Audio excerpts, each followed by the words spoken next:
وإذا قرئ القرآن فاستمعوا له وأنصتوا لعلكم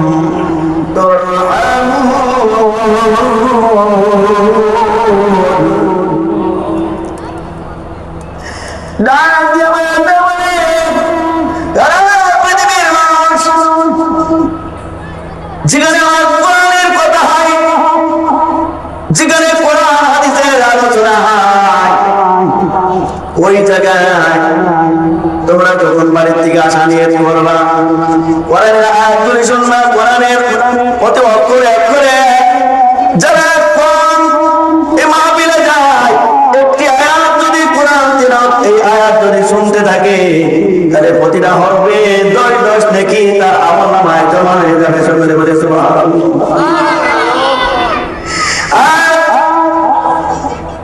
আল্লাহ রাব্বুল আলামিন বলেন, যখন বাড়ির থেকে নিয়ত করে বলেছেন দিনিয়া মাদ্রাসায় আমি যাব, মসজিদ হলাম, কোরআন হাদিসের গবেষণার জন্য যাব, অন্ধভাবে আমরা দেশের বায়ান শোনার জন্য যাব, এরা নিয়ত করে বের হলেন। আপনি মাহফিলে পৌঁছানোর আল্লাহ রাব্বুল আলামিনের অগণিত রহমত, আকাশ থেকে যারা বৃষ্টি পড়তে থাকে, বৃষ্টির কোন গুনাহ কেউ গুনতে পারবে না, হিসাব দিতে পারবে না। বলেন কত বৃষ্টি হলো কেউ হিসাব দিতে পারবে? আকাশ থেকে যখন বৃষ্টি পড়ে, বৃষ্টির মতো রহমত আল্লাহ রাব্বুল আলামিন তার আমলনামায়, বৃষ্টির মতো রহমত এবং নেকি তার আমলনামায় জমা হতে থাকবে। তাও কি সুবহানাল্লাহ বলা যাবে না? তা সুবহানাল্লাহ বলে গুনাহ হবে নাকি? বৃষ্টির মতো রহমত এবং নেকি তার আমলনামায় জমা হতে থাকবে। যতক্ষণ পর্যন্ত আপনি মাহফিলে না পৌঁছাবেন, কোরআনী মাহফিলে যতক্ষণ পর্যন্ত আপনি পৌঁছাবেন না, ততক্ষণ পর্যন্ত আপনার আমলনামায় অনুরূপ জমা হতে থাকবে। জোরে বলেন সুবহানাল্লাহ। বন্ধুরা, সেই জন্য আপনি আপনাদেরকে মধ্যে অনুরোধ করতে চাই, ওই আল্লাহ রাব্বুল আলামিন, আল্লাহ রাব্বুল আলামিন আপনাদেরকে এই মাহফিলে উপস্থিত করে দিয়েছেন। আজকে এখান থেকে হাফেজ বের হবে, কোরআন যারা মুখস্থ করবে, কোরআনের দেখি মর্যাদা একটু আমি আপনি যদি এই কোরআনের মর্যাদা সম্পর্কে জানতাম, তাহলে অবশ্যই আমরা কোরআন পড়তাম, আমরা কোরআনের হাফেজ হতাম, আলেম হতাম। আজকে এখানে কওমিয়া মাদ্রাসা এবং হাফিজিয়া মাদ্রাসা এখানে আছে। একজন হক্কানি আলেম যদি হয়, সে যদি আমলকারী হয়, আল্লাহ রাব্বুল আলামিন 40 জন সুপারিশ করে ওই আলেমকে আল্লাহ রাব্বুল আলামিন 40 জন সুপারিশ অধিকারী দেবেন। 40 জন সুপারিশ করে জান্নাতে প্রবেশ করাবে। জোরে বলেন সুবহানাল্লাহ। আর একজন হাফেজে কোরআন, সে এমন আমল করবে, আর যদি হাফেজ হয়ে যায়, এই ব্যক্তি যদি আমল করে, আল্লাহ রাব্বুল আলামিন কালকে আমাদের ময়দানে যেই 10 জন জাহান্নামে যাওয়া একেবারে হুকুম হয়ে গেছে, জাহান্নামে যাওয়া পরিবেশ হয়ে গেছে, অর্ডার হয়ে গেছে, ওই শ্রেণীর 10 জনকে আল্লাহ রাব্বুল আলামিন ওই হাফেজের দ্বারায় সুপারিশ বিনিময়ে আল্লাহ রাব্বুল আলামিন তাকে জান্নাতে প্রবেশ করাবে। তাও কি সুবহানাল্লাহ বলা হবে না? একজন হাফেজের মর্যাদা কত বেশি লক্ষ্য করে দেখুন। ভাইরা আমার, আপনাদের প্রশ্ন করতে চাই, কোরআনের আয়াত কতটা বলেন আপনারা? বলেন 6666 মাশাআল্লাহ।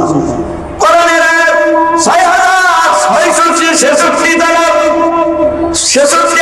এই কোরআন হাফেজে কোরআন যখন পড়বে, কালকে আমাদের ময়দানে ওই হাফেজে কোরআনকে বলা হবে, আল্লাহ রাব্বুল আলামিন বলবে, ও হাফেজে কোরআন, দুনিয়ায় তুমি কষ্ট করেছো, আমার কোরআন তুমি বুকের সঙ্গে জড়িয়ে ধরেছো, আমার কোরআনের সঙ্গে তুমি প্রেম করেছো, আমার কোরআনকে তুমি ভালোবেসেছো।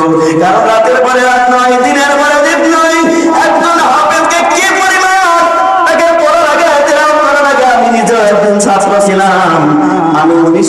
1980 সালে আমি মাদ্রাসার ছাত্র ছিলাম। ওই কোরআন কি পরিমাণ পরিশ্রম করা লাগে, যারা হাফেজ হয় তারাই জানে, আর যারা হাফেজ হয় না তারা এই সম্পর্কে কিছু জানে না। এই কোরআন পরিশ্রম করেছে, যারা মুখস্থ করেছে, কালকে আমাদের ময়দানে ওই হাফেজকে বলা হবে, ও হাফেজের কোরআন যা, আমি রব্বুল আলামিন দুনিয়ায় তুমি কষ্ট করেছো, আজকে আর তোমার কষ্টের দিন নয়, আজকে তুমি বিনা হিসাবে আজকে তুমি এই জান্নাতে প্রবেশ করো।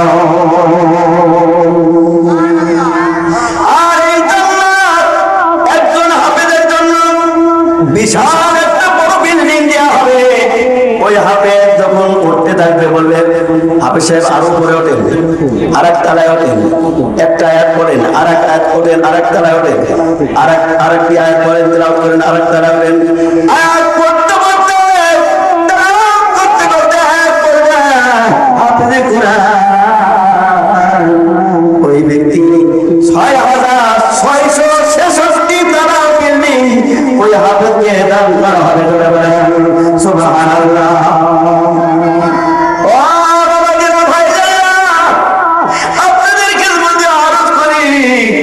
আজকে আপনার বাবা অন্ধকার কবরে চলে গেছে, মা নাই, বাবা নাই। ওই বাবা কি কত আদরের জিনিস যদি আমরা জানতাম। যাদের বাবা মা দুনিয়া থেকে বিদায় হয়ে গেছে, ওই বাবা মা দোয়া করবে। আরে ওই বাবা ছোট্ট একটা ঘরে শুয়ে আছে, বাবা তুমি কেমন আছো, বাবা তুমি কেমন আছো, ছোট্ট মাটির ঘরে তোমার কথারি নাই মাঝে পড়ছে বাড়ি বাড়ি, বাবা গো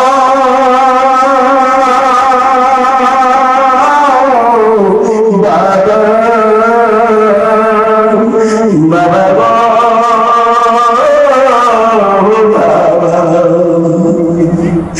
বাবা তুমি কেমন আছো, ছোট্ট মাটির ঘরে তোমার পাতারি দাড়ি মাঝে পড়ছে বাড়ি বাড়ি, তোমার কত আদর কত স্নেহ তোমার কাছে পেলাম,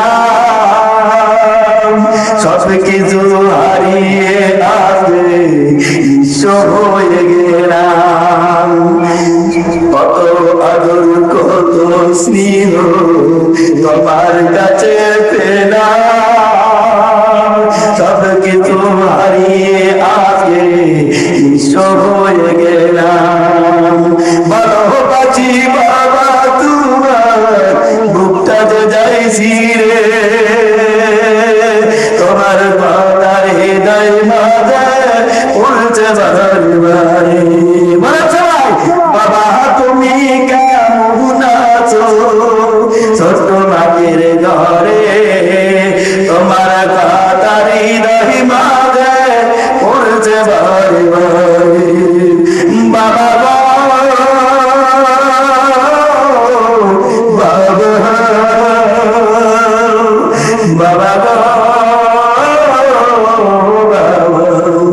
তোমার মতো আপন কেহ, তোমার মতো আপন কেহ পায় না তোমার খুঁজে,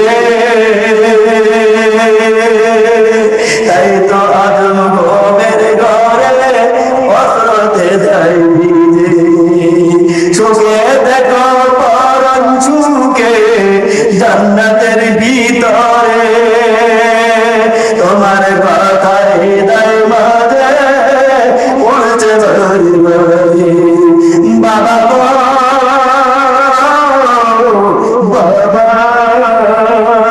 বাবা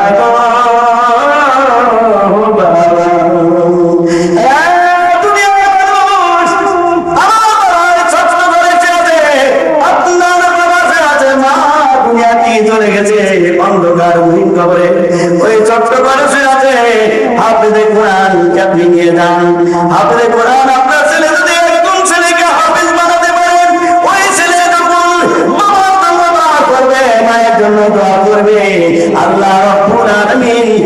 দোয়া কবুল করে নেবে।